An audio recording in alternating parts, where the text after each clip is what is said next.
Soy el pastor Juan José Gil. Es cierto que en el Génesis está todo aquello que podríamos considerar los orígenes fundamentales de la fe judio-cristiana. Y cuando hablo de orígenes me refiero a las raíces, aquellas cosas que podríamos decir que son todo lo que Dios había plantado con vistas al futuro, a poder desarrollar después todo lo que era o lo que conocemos como el plan de salvación. Una de las cosas que más me impresionan acerca del Génesis es cómo Dios utilizó a los patriarcas para mostrarnos el futuro incluso con advertencia para lo que sería la relación de Él con su pueblo, la relación de Cristo con la Iglesia. Fijaros cómo en la historia de Abraham estaba casado con Sara no podía tener hijos, pero Dios iba a hacer un milagro de manera que la promesa de Dios se cumpliera. Toda esa relación, sin duda, nos habla de cómo Dios nos escoge a nosotros, que en el espíritu somos simples mortales, somos simples humanos, no podríamos hacer gran cosa. Jesús llegó a decir, sin mí nada podéis hacer, y con mucha razón, porque separados de Dios estamos como muertos, como yermos, como estériles. Y esa es la realidad del ser humano. Entonces, Abraham se va a casar con Sara y la va a tomar como esposa y la va a llevar en sus viajes y va a vivir prácticamente pues toda su vida con ella. Sin duda eso es la relación que Dios está buscando con todos nosotros. El tenernos como compañeros o compañeras, si lo queremos extender a la figura femenina de la esposa, como compañeros de viaje.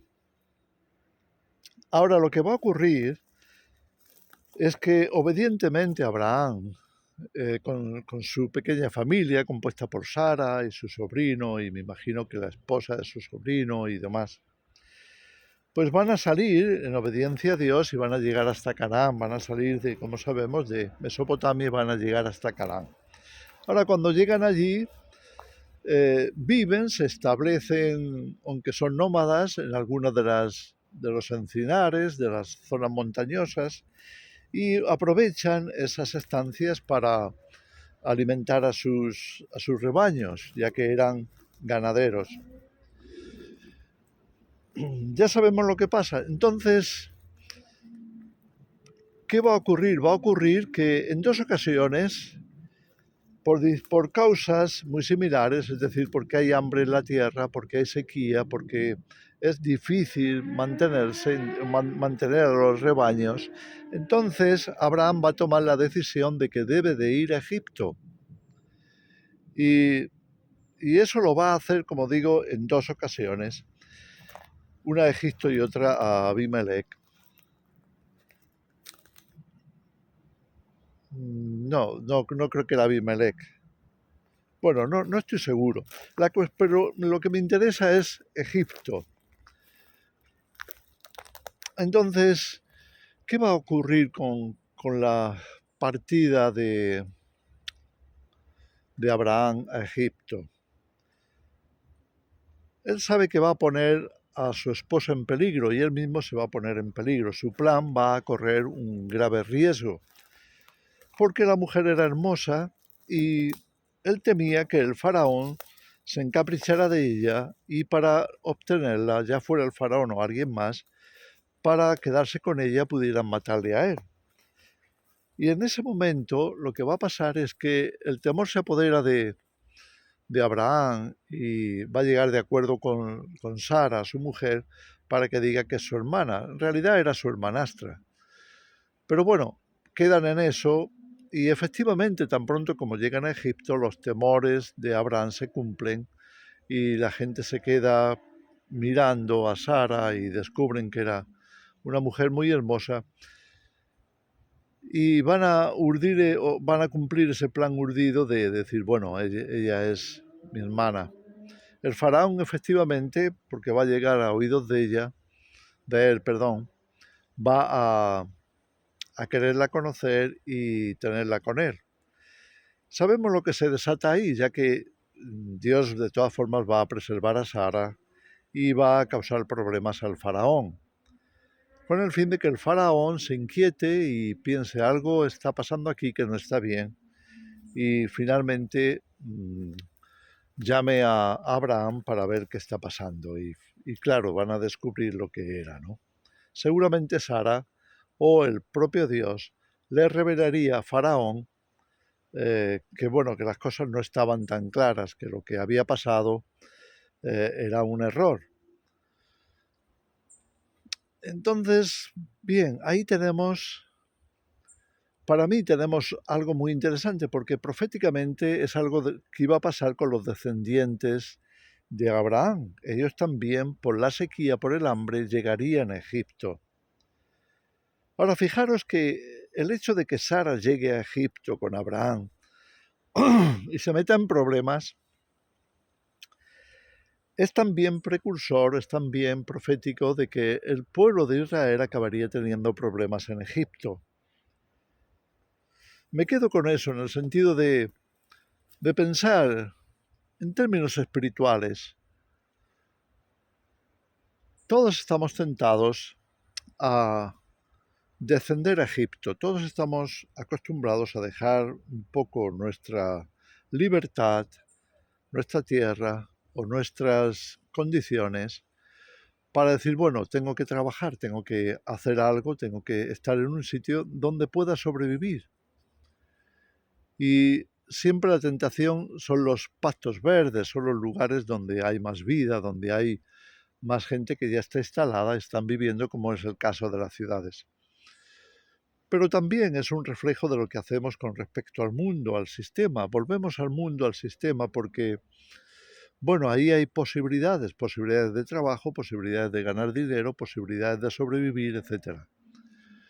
Pero ¿cuál es el final? El final es que nos metemos en problemas. Y cuando digo nos metemos en problemas me refiero a que Egipto, la tendencia es a esclavizar a la gente, a retenerlos de manera que, y ya lo vemos en el mundo, que por medio de esa necesidad finalmente encontremos que como es más seguro, pues nos quedamos ahí y estamos hablando de contratos laborales, negocios que se inician, hipotecas que se firman, en fin, hay una serie de, yo diría, de enganches, eh, anclas que uno arroja para quedarse, para sentirse más seguro en medio del sistema, pero que luego no son tan fáciles de recoger, no son tan fáciles de superar, no son tan fáciles de decir, bueno, yo enseguida me marcho y punto. Este es el caso de Abraham y Sara. Abraham se había casado con Sara, Sara era estéril y no iba a encontrar realmente ninguna solución a su supervivencia ni a la de su descendencia con ir a Egipto. Lo que sí va a aprender es, a mi entender, este principio, esta lección, por lo menos queda en la escritura para que nosotros sí podamos aprenderlo. En Egipto vamos a encontrar esclavitud, vamos a encontrar problemas, dificultades, amenazas. No, no es el lugar, el mundo, el sistema no es el lugar para el pueblo de Dios, no es el lugar para no es el lugar para el reino, para los hijos de Dios, para el pueblo escogido de Dios, para aquellos que creemos sinceramente y para aquellos que hemos escogido seguir a Cristo. No, el mundo no es nuestro hogar, lo cantamos muchas veces. El mundo no es mi hogar, aquí estoy de paso. Pero muchas veces hemos tomado al mundo y al sistema como nuestro lugar de llegada, nuestro anclaje. Bueno, después lo que va a ocurrir es que una vez que han tenido a Isaac, porque Dios va a dar ese hijo de la promesa, y no me quiero meter mucho con el tema de Ismael, ni el nacimiento de la esclava, todo eso por supuesto tiene lecciones para todos nosotros, pero no voy a pararme ahí porque no quiero hacer el vídeo demasiado largo. Lo que sí encontramos es que el hijo esperado, deseado, que era Isaac, hijo de Abraham y Sara, se va a casar precisamente con alguien que iba a tener características muy parecidas a las de Sara. Una mujer hermosa, pero también estéril. Iba a repetir de alguna forma el sendero de su padre. A mí me parece que la historia de Isaac y Rebeca son un paralelo muy grande entre Cristo y la Iglesia. Va a ser Abraham el que se va a ocupar de encontrarle la esposa a su hijo y la va a buscar de su propia ascendencia, es decir, de entre su familia, de su clase, de sus características, las características de Sara también, por supuesto. Entonces, lo que va a pasar es que todo eso va a ilustrar la relación que Dios quiere tener con nosotros. Él también espera que nosotros le dejemos a Él las decisiones más importantes. Porque en cada una de esas decisiones vamos a encontrar material de estudio, material de trabajo, material de aprendizaje. Estamos en la escuela. Y mira por dónde Isaac va a repetir lo mismo, es decir, va a tomar a una esposa que tampoco puede llevar fruto y que va a requerir la intervención divina para que eso se dé, para que puedan tener hijos. Es lo mismo que Cristo y la Iglesia. La Iglesia es estéril, totalmente estéril, a menos que dejemos que la intervención del Espíritu obre en nosotros, que la intervención divina transforme nuestro ser interior, haciéndonos nuevas criaturas, de forma que podamos llevar fruto para Él, para que podamos realmente ser esa esposa que Él necesita, dando a luz hijos e hijas para su reino. Ahí tenemos el paralelo. Y va a ocurrir algo muy parecido, y es que de nuevo va a venir necesidad. Y entonces, siguiendo el patrón de su padre Abraham, pues va a descender también a tierra donde se les provea de ese alimento. Pero de nuevo son comparables al sistema, al mundo, y también se va a encontrar con la misma situación, que va a tener que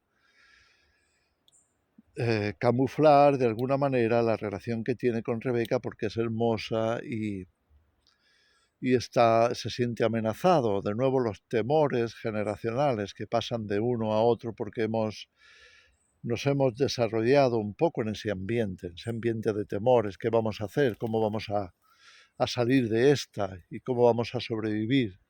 La supervivencia, en este caso, la supervivencia de Isaac y Rebeca, se va a dar y Dios va también a tener misericordia de ellos, pero también les va a tratar de enseñar lo que está pasando. Tienen que aprender que las amenazas del mundo están ahí y pueden hacer mucho daño, de manera que si queremos estar en mejores manos, estar seguros, no es el lugar idóneo para estar.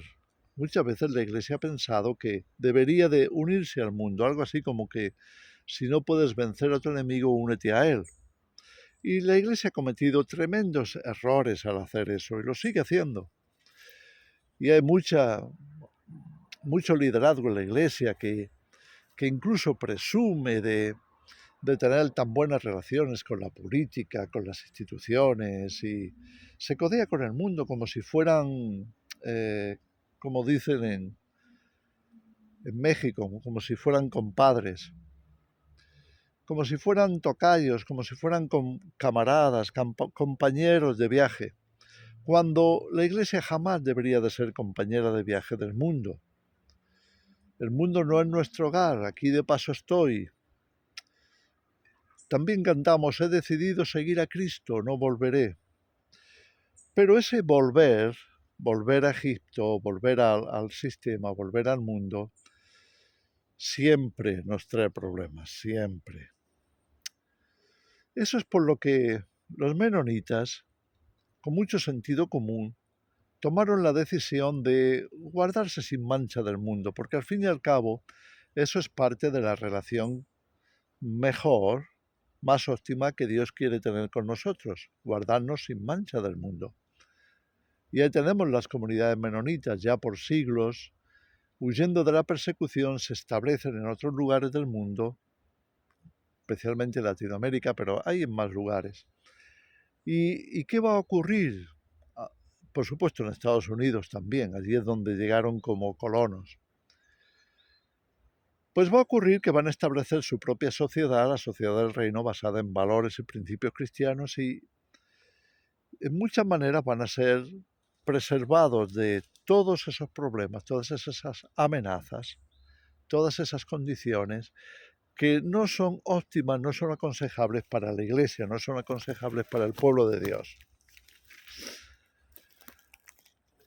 Bueno, lo pongo como ejemplo, ha habido otros ejemplos también, pero lo pongo como ejemplo de lo que ha perseverado o permanecido, yo diría, con más arraigo, más viveza prácticamente de todos los movimientos cristianos que han buscado apartarse del mundo para dedicarse por entero a una vida en principios y valores bíblicos. Eso es así. Bueno, pero no quería desviarme por ahí, no quiero tampoco extenderme demasiado. Pero ahí tenemos el caso de Abraham y Sara, tenemos el caso de Isaac y Rebeca, ilustrativos de la relación entre Dios y el ser humano.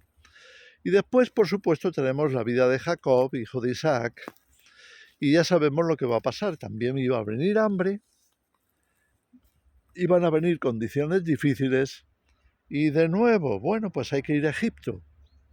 En ese caso Dios iba a proveer a través de los muchos errores que se cometen en la familia, entre ellos la persecución contra José y ese deseo de querer deshacerse de José como si fuera un enemigo, cuando en realidad él estaba destinado por Dios para ser de bendición a la familia. Entonces, bueno, de nuevo volvemos a la situación. A pesar de que José había sido de gran bendición para el faraón y para Egipto, tarde o temprano esas cosas se terminan, porque el sistema, el mundo, el faraón y todas sus fuerzas de oscuridad van a lo suyo y van a procurar que sea su reino el que prevalezca, sea su reino el que se establezca por encima de todo lo demás y que todos los demás estén sujetos a él. Y eso es lo que vemos en el caso de la familia de Jacob, los 12 hijos que, como sabemos, darían lugar a la nación de Israel con las 12 tribus. ¿Qué se encontraron en Egipto? Bueno, al principio, provisión. Al principio se encontraron con que efectivamente se podía trabajar allí, se podía vivir allí, se podía tener abundancia, se podía disfrutar de todas las condiciones óptimas que Egipto les ofrecía. Es así. Pero, ¿y qué más? Bueno, pues ya lo sabemos, que tarde o temprano llegaría el faraón a intentar cobrarse todo el favor que le había hecho a la descendencia. Y lo que va a ocurrir es que ya sabemos que efectivamente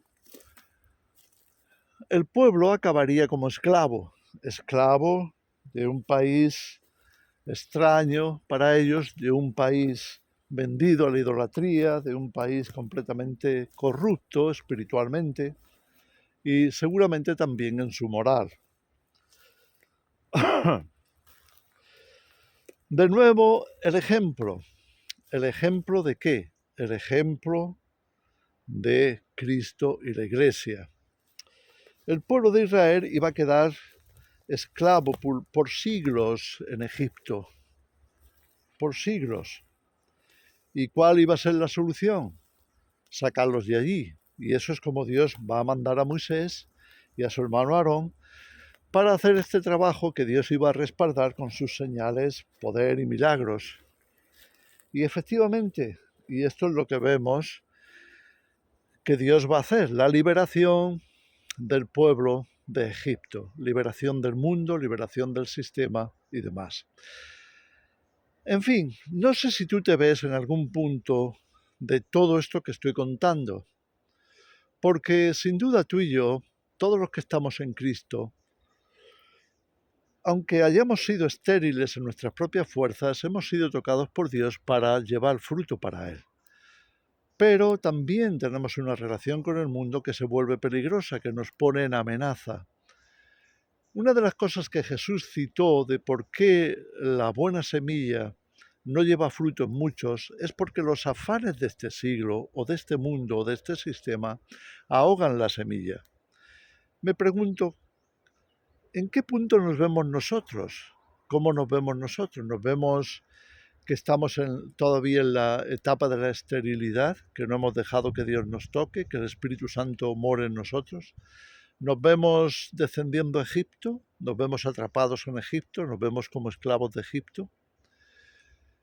¿O estamos viendo que Dios tiene liberación para nosotros y que deberíamos de prestarle atención y salir de esa situación?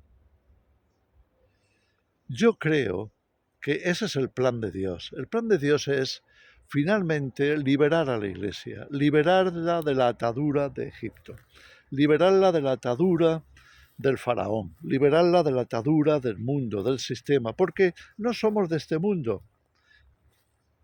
El mundo no es mi hogar, aquí de paso estoy. Pues no nos quedemos demasiado, no sea que quedemos definitivamente atrapados en la mano del faraón, no sea que finalmente el faraón ponga en nosotros su marca como esclavos y nos vayamos a quedar atrapados indefinidamente, no solo en lo físico, sino también en lo espiritual, alejados para siempre de Dios. No sería lo más conveniente. Así que te dejo esta reflexión para que lo tengas en cuenta. ¿En qué punto estás?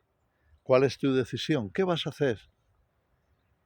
Y acuérdate de la canción. Este mundo no es nuestro hogar. Aquí estamos de paso. Que el Señor os bendiga.